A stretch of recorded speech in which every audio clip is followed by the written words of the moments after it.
Hello, caregivers. My name is Michelle Thorne. I am the founder and executive director of Care for the Caregivers, and I am a Stepping Stones Triple P practitioner and the mother of two autistic children. If you are dealing with problem behaviors at home, then this video is for you. Let's get into it.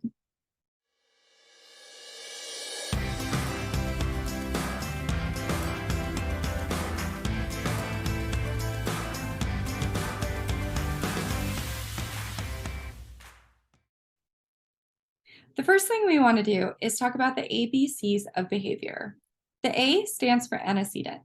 This is the thing that comes before the behavior occurs. This could be anything from my son is tired, or my son is hungry, or my son didn't get enough prompts or warnings about what we're doing next, and so he's not transitioning well. So the antecedent comes before the behavior. The second thing we want to talk about is the behavior itself. The behaviors typically have four functions. Number one, attention seeking. Number two, they're trying to gain access to some kind of item. Number three, they're trying to escape and avoid doing something. Number four, they're getting some kind of reinforcement from the behavior.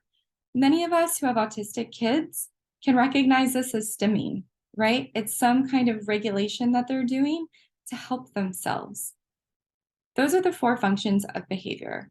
Let's talk about consequences. Now, consequences can either be praise, so that we see an increase in that behavior, or we can try to extinguish that behavior with different strategies. Another thing we want to be careful about when we're talking about consequences is that we're not doing things to reinforce that behavior, accidental reinforcement. What does this look like? In our last Stepping Stones Triple P class, we had a participant who talked about this outing that she had with her son. They went to the grocery store, they checked out, and the son wanted to help the mom check out items. The mom was like, "We're in a hurry, we don't have time, let's just not do that."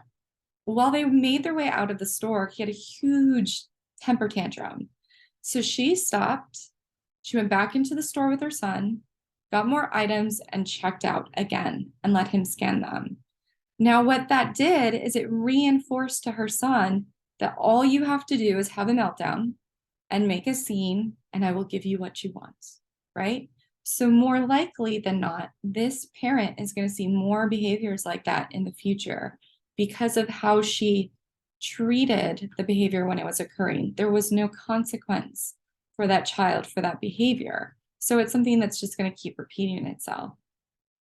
Now, in order to understand the function of the behaviors that you're trying to look at, we need to take data. And if you go to the Care for the Caregiver website, you will see that we have 4 data tracking tools on there. And they are the behavior diary, the tally sheet, the time tracker, and the time duration sheet. We have a whole nother webinar or whole nother video that goes into how you can use these sheets and track your child's behavior. Some of these tracking tools also will give you a little bit of a lens into why the behaviors might be happening in the first place. Now that you've tracked your data, you know what the function of the behavior is, let's talk about ways we can not have these behaviors at all in the home. So what are some strategies we can employ to prevent problem behaviors from happening in the first place? Number one is to create a schedule.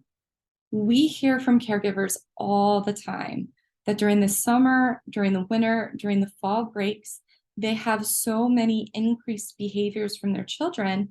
And it's because often in the house setting, there isn't a schedule. Get your kids onto a schedule. There are a lot of websites that give you free downloadable schedules that you can start to implement. And we've included some of those in the description below. So please go and check them out. But getting your kid on a schedule will help them with their executive functioning. They'll understand what they're doing now, what they're doing next, and what they're doing after that. And this also helps us transition them to different activities. So start a schedule, get them on it, create a little flexibility in the schedule, let them choose what they're doing for their activities, and this will help decrease problem behaviors at home. The other thing that you can do is modify your home environment for your children. Matt and I took a long time before we got this one right. But my son is a huge sensory seeker, and he destroyed about 2 couches before we figured out, okay, we need to get this kid stuff that will help him get his wiggles out, get that sensory input that his body needs. So we got trampolines, we got those huge exercise balls, we got those little moon balls, like the thing we had when we were little kids. He has these things all over the house so that he has ways to get that sensory input that he's looking for without destroying the furniture. Another thing you can do is let's discuss how we give instructions to our children. This is huge. When I started this journey, I would always ask my son questions. Jackson, do you want to put on your shoes? And he would say, no. And then I had no retort. I had nowhere to go. I had asked him a question and he answered me, and the answer was no. So what we need to do instead of asking questions, we need to make statements. Jackson, put on your shoes. Now, if you'll notice, that statement is very clear, it's very concise, and it's very calm. The 3 C's: clear, concise, calm. I'm not giving him 50 instructions. I'm giving him 1.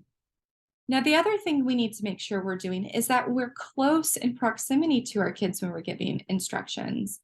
We don't want to say, hey, I'm going to force you to make eye contact with me, because kids with autism don't like that. So what we want to do is we want to make sure that they're close enough to us, that we know that they can hear us, and then we want to give them the instruction. The next critical part is to wait. We're not going, Jackson, put on your shoes, Jackson, put on your shoes, Jackson, put on your shoes, Jackson, put on your shoes, Jackson, you really need to put on your shoes, right? We're saying, Jackson, put on your shoes. And we're waiting.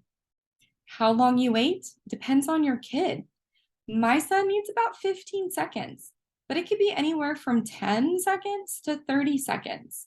I have a girlfriend and she actually timed her son, and her son literally needs 30 seconds before he can actually do the thing that she suggested or asked him to do, right? So be clear, be concise, be calm, be close, and then wait. And then if they don't do it, then you ask them again, okay? The 4th thing that I want all parents here to do is to assume competence in their children. Your children can do hard things. Your children can do easy things. We just have to teach them how to do those things. And we need to be patient, and we need to demand that they step up. We have to set our high expectations for our kids. High expectations, higher than you think, because our children can rise to the occasion. They can rise up and meet those expectations. Okay, so assuming competence in your children.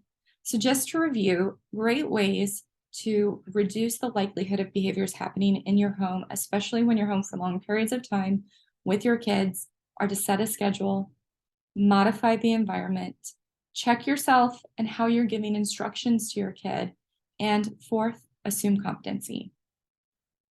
Now, let's talk about if a behavior happens. First of all, if it's a behavior we want to see, let's reward them. Let's give them lots of praise. Let me tell you something. If you have a child who has a lot of negative, bad behaviors going on at home, start commenting on all of the good things that they're doing. If they're sitting calmly watching a movie, go over, hey, buddy, love that you're being so calm right now. High five. Hey, buddy, love that you're playing nicely with your sister. Give me a fist bump, right? What are we doing to help reinforce positive behaviors in our children? Because I'll tell you something, our children go to lots of therapists. Our children get lots of support in schools. Our children are constantly being told what they're doing wrong. We need to start telling them what they're doing right. And we need to do it more often. So lots of positive praise, lots of positive reinforcement. Try it on your husbands as well. It can't hurt. But I think that the more you do it, the more you'll see good behavior out of your kids, because they're getting the attention that they want from you. And they know that they're doing something good and something right. And it's probably something that they're not hearing a lot of right now. So try that. The other thing you can try are token boards or behavior charts. So your kids will earn stars. And once they get so many stars, they maybe get their iPad or they get a phone or they get some kind of big reward at the end of the day. Token economy, behavior charts, these are also great ways to try to encourage good behavior out of your children. Now, what happens if your child is behaving poorly? First of all, you have to have a plan and you have to be consistent with what you're doing to mitigate those behaviors. Here are a few strategies that we go over in our Stepping Stones Triple P course. Please feel free to sign up for it. It is free. We do it online. We do it in person. We are here to help, and we go through these in greater detail in the course. But those strategies are brief interruption, taking your hands and physically pausing them when they're doing something that you don't want them to do, and then removing their hands. Brief interruption, about 10 seconds. Okay. Another strategy is to do hand over hand. So if your child is hitting the dog, you don't want him to, you can take his hand and put your hand on top of it and say, no, this is how we pet the dog. This is how we play with the dog. And that will help, right, teach them the proper way to interact with that animal. So hand over hand can be good. Again, we don't want to overuse it. We want to make sure that our children have some kind of concept of bodily autonomy. So we don't want to do hand over hand too much, but it's great for little things and it's great if you fade it quickly, okay? The other thing we can do is called logical consequences. Say your kid is playing with a toy and he's banging it on a table, right? What's a logical thing to do there? Take the toy away, right? If your kid is roughhousing with the dog in a way that you don't like, but your kid's getting a lot of positive stimulation from it, you remove the dog. So logical consequences. Another strategy you can employ is quiet time. Oh, I love me some quiet time. We used to have little chairs in every single room in my house because it was the best way to get Maria to stop doing certain behaviors. We would tell her she had to go to quiet time, which meant that she had to go and sit in a chair for about a minute or two, and then she could come back once she was calm. And when she was calm, then she could come back and play with us. Now, if quiet time doesn't work, then you can always go to timeout. Timeout should be an uninteresting room, a bathroom, a laundry room, not the playroom, not their bedroom. And what we suggest is that you never leave your child alone in timeout, but you sit in there with them. Now, you're not giving them attention, you're not falling for the attention-seeking behaviors, okay? But you're there to calm them a little bit and to show them by modeling different techniques that they can use to regulate themselves. What does this look like? Sitting there with them doing deep breathing techniques. Sitting there with them, playing with sensory toys that are designed to help calm them down. Sitting them with them doing like the magic 8, breathing in, breathing out. You know, tracing that magic infinity 8 that's on a piece of paper. You're giving them strategies and you're showing them by example how to regulate themselves. Okay, so these are great strategies that you can use in order to mitigate some of these problem behaviors. The last strategy I'm going to give you is something called planned ignoring. Now, planned ignoring is something that you really need to be ready to do, and you as a parent need to be in your wise mind and ready to take on a storm, because often planned ignoring is done when children are displaying attention-seeking behaviors.